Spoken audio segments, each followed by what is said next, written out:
Hey everyone, welcome to another episode of the Right School Matters podcast, where we are diving deep into the world of K-12 education and tackling some of the big questions and critical topics that help shape our nation's schools. My name is Paul Monaperto, and I have the privilege of hosting this episode, this podcast. And our guest today is Alyssa Tormala, the head of school at Laurel Springs School. Hey, Alyssa, how are you?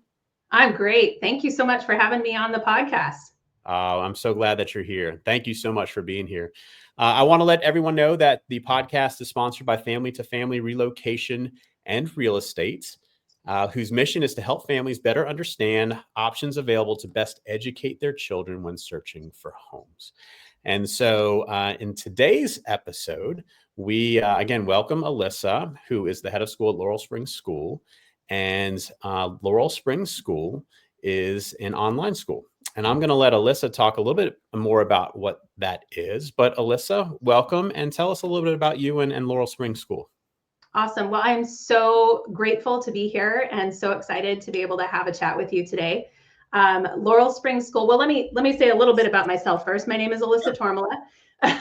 I'm the head of school for Laurel Springs. I have been in education for almost 20 years, all private education, both brick and mortar and now in online. And it's one of the passions that I have in life is ensuring that students have the best possible access to the best learning for themselves. And I do believe that no two students are alike, and therefore no two learning paths are the same, right? And that's one of the reasons why I joined Laurel Springs. Laurel Springs is, as you said, an online school. We've been around for over 30 years. We are, in fact, the oldest online school in the country. We operate all over the nation. So we have students in every state in the United States, as well as about roughly 16% of our population are international students who are getting their American education through us. We're K through 12, so we operate all levels, and we serve right around 3,000 students. So it's a very robust program with lots and lots of options for our students to be able to choose from. Our process is really that idea of learn anywhere at any time. So what we want to provide our students is the most flexibility and independence possible for them to be able to not only get an awesome education, but also pursue all of those other passions or pathways that they might be choosing, whether it's athletics or performance, or they just work better from home, or their family is traveling and relocating. So lots of different reasons why flexibility would be really important to a family. But at the heart of our mission is really just encouraging our students to feel empowered and to encourage our families to feel empowered to provide the best possible learning environment for their child, whatever that happens to look like. We can provide the content, we provide the awesome teachers, we have amazing extra programs that students can participate in to their heart's content. But at the heart of it is really students and families being able to choose for themselves what learning should look like for their child. So that's, very short nutshell of everything that we are, but it's a really exciting program to be a part of. So I'm grateful to be able to have a chance to talk about it. Good, me too. It sounds like a wonderful program. And a few things that just jump out at me based on your description are flexibility, the customization, with the types of families that you're serving. They have a variety of reasons of why that platform serves their kids and their families' needs at exactly that time. And so it really sounds like you all have the ability to provide a framework based on the various needs of multiple different types of families. And that's great. That's wonderful. It is. And as an educator, it's one of the things that can be very challenging in a brick and mortar environment, because you do have just the obvious limitations of physical space, staffing, school day, scheduling, that kind of thing. And that can sometimes get in the way of feeling like you're providing the best possible environment and experience for your students. So it's really fun to be able to provide a program that gives us much more opportunity to meet students where they need us to meet them. Yeah, no, that's awesome. That's awesome. We've talked a little bit about some of the content that we'd love to discuss for our audience to hear and learn a little bit more about what it looks like to choose an educational platform that is done via a digital perspective, whether it be online, virtual. And so let's start there. I use the words online, virtual. Sure. My understanding is that an online school and a virtual school, while have many similarities, are actually a little bit different. And so Mhm. tell us a little bit about uh, which is what, Mhm. and how they're similar and how they're different, and who is Laurel Springs? Awesome. So they're often used, as you said, interchangeably, and they have a lot of similar characteristics. But virtual learning is something that is really, so the differences are basically two places: delivery and communication. So in a virtual learning environment, that can happen in a physical classroom because Mhm. you're using digital tools or you're delivering instruction in, for example, a synchronous way. Maybe there are kids who are zooming in from home and watching the live lecture. We see a lot of this in the college environment, in fact, where you have a college class running, but it's a hybrid class. And so students are zooming in and watching the live lecture from home and Yeah. participating perhaps through a chat or something along those lines. We saw a lot of that during the pandemic Yes, we did. when kids had to be quarantined because they tested positive or they were exposed to COVID, and then they were zooming into the classroom where the teacher was live and learning in that way. Exactly. And I worked in a school at that time where that's exactly what we were doing Right. to ensure that our students could move forward. So there are a lot of positives to that kind of instructional model. It can provide some flexibility in those kinds of cases. And you do get that synchronous live interaction with teachers on a regular basis. So it feels more like a classroom environment in a lot of ways. That said, it also has its challenges, right? So I lived through the challenges of trying to meet the needs of a group of students in front of Oh, you and an online group of yeah. students who happen to be learning at the same time. And also, if you're doing synchronous learning along those lines, you're still stuck with schedules. You still have to make sure you're in the same place at the same time. And you're still dealing with a group of people all learning at the same time. So, the strategies are going to be a little different. That can be very positive for certain groups of students. Right. Online learning, on the other hand, is really about delivering all of the content through an online source. So in most cases, it's a learning management system. That means that the course has all the stuff in it that the student would need to be able to use to learn, and then they can go through the learning at their own pace. It's often asynchronous, meaning it's at the student's own pace. They do the materials as they wish to. There isn't a schedule they have to follow. And then good online learning has the teacher involved. So the student is still interacting with the teacher, but doing it on more of a one-to-one basis as needed. Office hours, individual appointments, feedback going back and forth, communication between the student and the teacher. And in that case, it's really more individualized learning rather than group learning. So both use digital models, both use digital tools, both have lots of positives, both have some downsides. It depends on what the student needs as far as their best learning environment.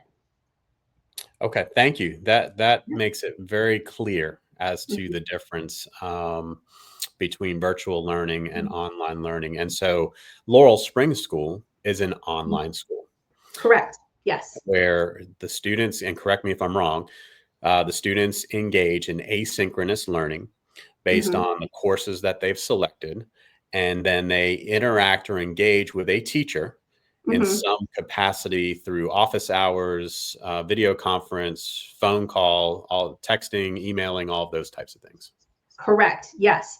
Now we do have additional optional programs for our students who want a little bit more of that virtual experience.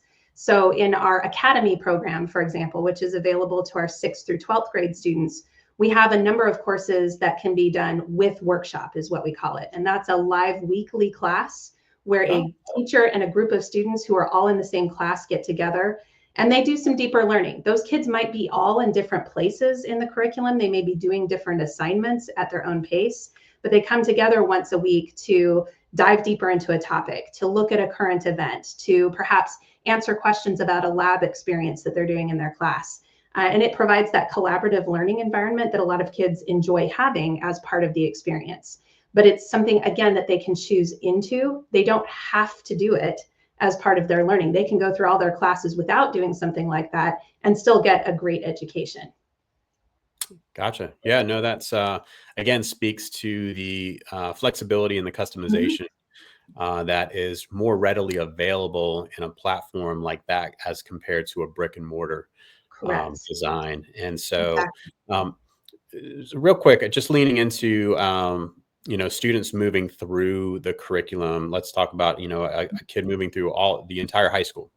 Right. And because it's a more personalized approach, do you find that there are students that move at a quicker pace and they're able to graduate early and things of that nature? Is that pretty common? Absolutely. So, and it can run across the gamut. I would say the majority of our students tend to run on a similar schedule that most students in a brick and mortar environment would. They're going through high school in 4 years. They're taking, roughly the same amount of time to complete the content. They take Right. breaks, summer breaks, winter breaks, things like that to do other types of things that they and their families want to do. So it really is up to them. But we have a number of students who choose to accelerate, who decide, I'd like to graduate a year early, or I'd like to move through the content a lot faster because I'm just that interested and I'm that excited about learning that I don't want to wait. I don't want to hold off and have to wait on somebody else's schedule. So we will have students graduating as early as, 16, sometimes even earlier than that, depending on the individual student.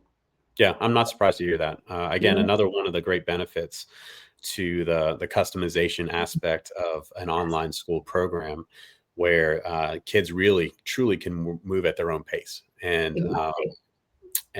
I imagine with the guidance and support and counseling of the Of folks course. in school as Yes, well.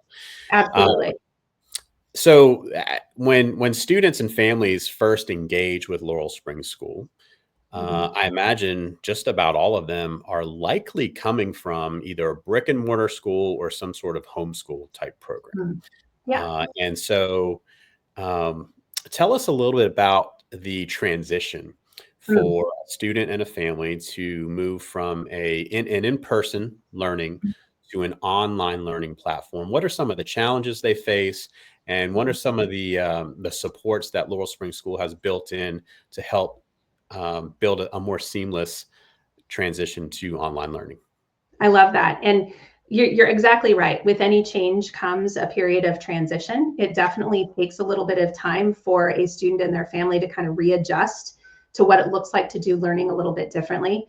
I would say, and I'll break this up into both groups, right? We do have students who come to us from other online environments, and for them, they kind of have that idea down, so they've figured it out. But the students who come to us from a brick and mortar environment, one of their biggest challenges is that brick and mortar environment gave them a schedule they had to follow. And it sort of designed their day based on the bell system or based on where they were supposed to be at a certain time. And that allowed the parents, or sometimes forced the parents, to be in a very much a back seat to what was happening with their students' learning throughout the day. Right. When they transition into the online environment, suddenly they have to think about things that maybe they weren't thinking about before. So they have to think about, what's the best learning environment for my student at home? Should there be a space in their bedroom that we set up to be a working space? Do we need to have a calendar on the wall so we're tracking things? Do we need to have regular times every week that we sit down and talk about what's the work you're going to do this week? What are the assignments you're going to get done? How are you going to structure your days? Our students have a lot of flexibility to make choices there. So the families really need to be in partnership with them on that. Sure. It may be that, a lot of our students love to just dive deeper into a subject. So they may spend all of their time on their Monday schedule doing all of their math work for the week. Or maybe they do math and science on Mondays, and then they do their English and social studies on Tuesdays, and they rotate. Other students, that's too much diving deep. And so they will do a little bit of work in each of their subjects every day, and they'll set up their schedules. So they're spending, a half hour of time here. They're going to get these 2 assignments done there. They're going to work on this amount of their paper here. But you have to set that up very deliberately. And that's the biggest transition point, I think, for families coming from a brick and mortar environment to an online environment, is figuring out schedule and home learning environment, and then making sure that you're actively involved with your students so that they're not falling off the radar, right? Right. Um, Now, our teachers are pacing with them and constantly paying attention to where they are in the system. Our counselors are watching for them. Our advisors are watching for them. And when they start to see concerns like, hey, a student seems to be a little bit behind, or they're not quite getting this subject, maybe we need to have a chat, they will reach out and work with the families on that. But that skill of really being an independent learner is something that students have to build as they transition into online learning. Now, I would argue it's a fantastic skill to have. Oh, Students absolutely. right? Students who do online learning take that skill forward into college or career, and they end up being really good at being an adult because they are figuring those skills out even at a younger age. Now, for homeschool students who are already kind of doing that environmental kind of stuff at home anyway, it's a little bit easier transition from that perspective.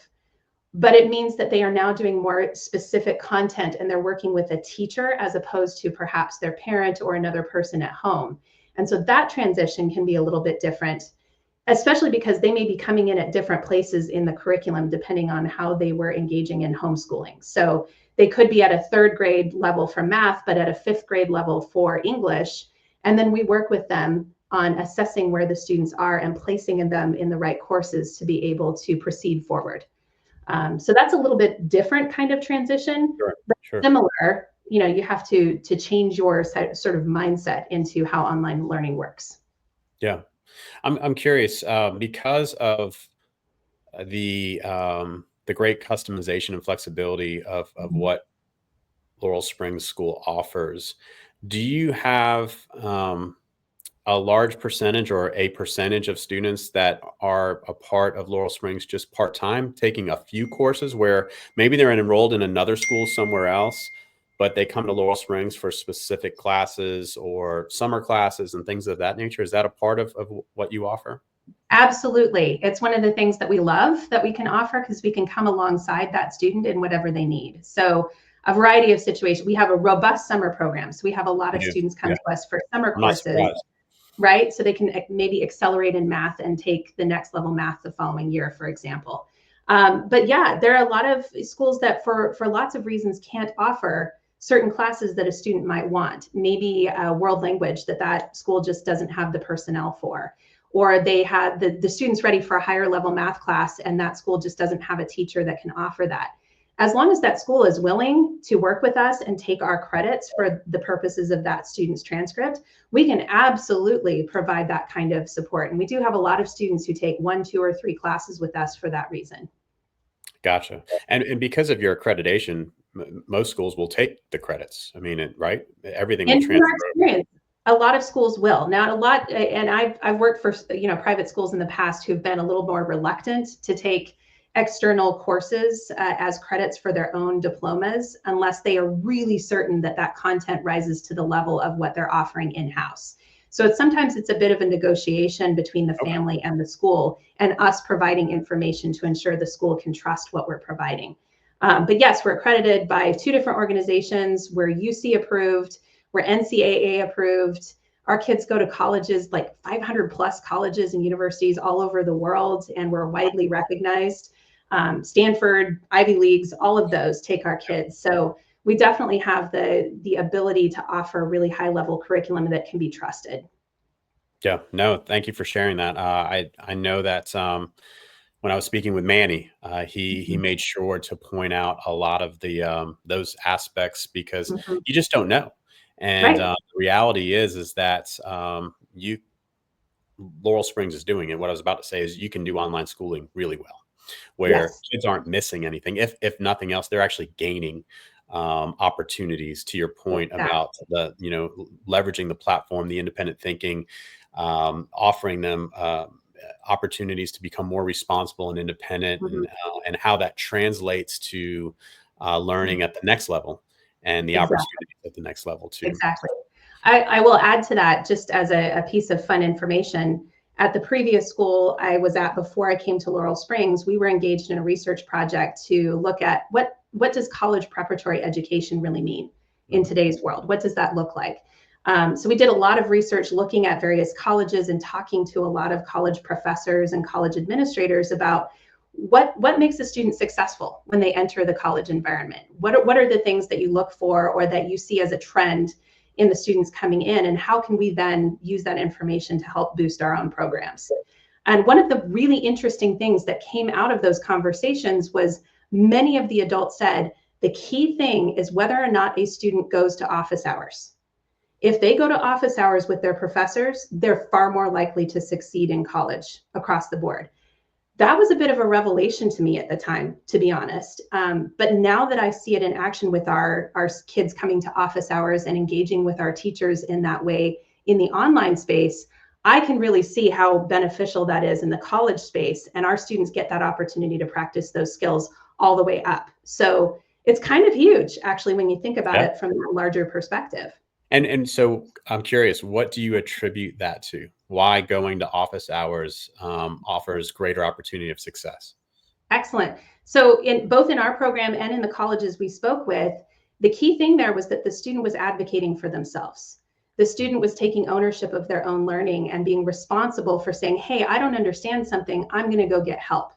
And it could be office hours, it could be going to the writing center, it could be getting assistance from a counselor. There are a lot of ways that looks like. But if you want to succeed in a course where you are struggling a little bit and you don't ask for help, it's not gonna go so well for you. And I think that was the key thing that the professors were sharing forward with us was, gosh, we're here, we want to help, and the students aren't coming to us. So for us at Laurel Springs, that's a really big piece of it. We're encouraging our students to engage with teachers in office hours and individual appointments. We're encouraging our teachers to build those relationships with students they feel confident and comfortable to have that kind of communication. And that means students learn better and they explore better and they grow better. By the time they hit college, it's easy, right? Because they already know how to do it. Yeah, self-advocacy is a very important skill, Exactly. for the rest of our lives, right? The other thing that jumped in my head about that too, from a personal experience, is just the ability to develop relationship. Yes. You have that time together with your professor or your instructor where they see you, they hear you, they know you. I remember when my oldest son went to college, one of the most important things that I felt like I could share with him is you must get to know your professors. They must know who you are. And so when you're sitting in a class of 500 kids in a seminar, make sure you go to office hours and introduce yourself and let them know what class you're in so that they know you by name, they know you by face. And I promise you that's only going to help them want to help you, but also, put you further to the top of where they understand that you're committed and interested and want to do well. Yes, exactly. And what a great skill to have going forward into whatever industry, profession, pursuit you have beyond that, right? That ability to build relationship, to make connections, and to put yourself out there just a little bit, even when it's a little uncomfortable. Yeah. And I think there are a lot of kids in today's educational space that for whatever reason are not building those skills quite as much as we'd like them to. Yeah. No, I agree. Relationships are critical, and it sounds like nothing's lost from what I'm gathering with an online support or online platform based on the pieces that you put into the puzzle to allow kids to continue to connect with their teachers and folks. Exactly. I am looking at the clock here, and man, time is flying. So I'm going to jump. I know we could talk all day about this stuff. I know, trust me. I'm going to jump to our last question here before we have a little fun before we end. And that is a question I like to ask everybody with the nature of the way K-12 education has literally transformed in the last decade and continuing to evolve. Online schooling being a huge growing industry within that industry, growing platform within that industry. How do you, Alyssa, see K-12 education continuing to evolve in the next 5 to 10 years? What does that look like from your perspective? Great question. And I thought a lot about this one because it's hard to predict, as you might imagine. Like there's so much happening, right? But I think there are two things I would love to hit on. The first is the obvious thing, technology. And AI in particular, right? Exponential change happening in that field, just even over the last couple of years. It's not that AI didn't exist already. We had AI going on in education for quite a number of years before that, but it has really taken a front seat. And there's a lot of possibility there. There are a lot of people exploring those possibilities. AI itself is continuing to evolve at an exponential rate. Where that will take us, I'm not exactly sure, but one of the things we absolutely have to do is be paying attention and following the trends and learning as much as we can, both as educators, as students, as parents, as community members, because there are always ways that any technology is going to bring both positives and negatives to any industry, right? So we're working really hard on our end to try to figure that puzzle out as we go, knowing we don't have all the pieces. Right. The second thing that I think is really interesting is, and COVID really played a big role in this, I think parents and families are much more aware of what is going on in education for their students than perhaps they were before. And I think that the experience of watching kids learn during COVID, whether it was a positive or negative experience at home, really opened a lot of eyes and brought a lot of parents to a place of wanting to be more involved, wanting to have more say, wanting to be able to be a lot more integrated into the learning for their students. And that has really increased the parents' interest in being very specific and very interested in what's going on in each of the schools or each of the learning experiences that they're looking into. And we've seen that in just the trend of questions and the high level of interest and knowledge that our parents are bringing to the table when they ask us about online learning, when they come to our virtual open houses, the questions we get. It really tells us that we've got a much more informed parent population than we might have before. And my hope is that that will just continue. I would like for our parents to be super informed about education, to understand what learning looks like, not just for their own student, but across the board, and to push us in education to be our best selves, because our kids deserve it. So for me, that's one of the really interesting things that I've seen happening over the last few years that I believe and hope will continue going forward. Yeah, well said. I think the landscape of K-12 education has changed so much. There are so many different options out there for parents to consider for educating their kids, no matter where they live. Of course, there's a variety of online platforms where it doesn't matter where you live. Local public schools, but now there's charter schools, there's alternative schools, there's career and tech schools, there's academies. There are, of course, a number of different types of private schools. There are hybrid schools, homeschool groups. And so what I've run into in my business of consulting families about education when they're looking to move and buy homes is that they really aren't, they're not aware. They don't know, outside of going to greatschools.org and, private school review or, niche.com and reading some reviews and ratings on schools, which tells just a small piece of the puzzle. Exactly. And so I anticipate those diverse options only continuing to grow over the course of the next many years. Now with the micro schools, I mean, that's kind of the big thing right now too, with all these different niche schools starting to develop where kids can explore very specific content within their education. But it is exciting, and you mentioned AI. I mean, that is going to transform a lot of what we do. It already is, and I think there's a sense of fear from schools and parents on what that could be, and so I think we need to become more educated in that too. Absolutely. But as we close off here, any final closing words for our audience? Just that we would love to talk with you, right? I know that many of your audience members may be looking at relocating or looking at other options for education for their students. And in fact, we have a large number of our faculty who live in the Atlanta area, in the surrounding Georgia area as well. And a lot of students from that area too. So lots of opportunities to connect and lots of opportunities for collaboration and even some in-person. But definitely, come check us out. Come to our virtual open house. You can hear all about us. You can talk to our teachers and our students and hear their stories. We're excited about the work ahead. We're excited to partner with families. And as you said at the end, there's so much that we can anticipate and hope for in the future of education. And it's really great to be able to work with a school that is trying to be on the cutting edge as much as possible. And we love that space. We love to innovate and design. So if families are listening and they're interested in hearing more, please check us out. Awesome. Well, you all heard it. Alyssa Tormala, head of school at Laurel Springs School online. And we will post their information in our show notes. Check them out.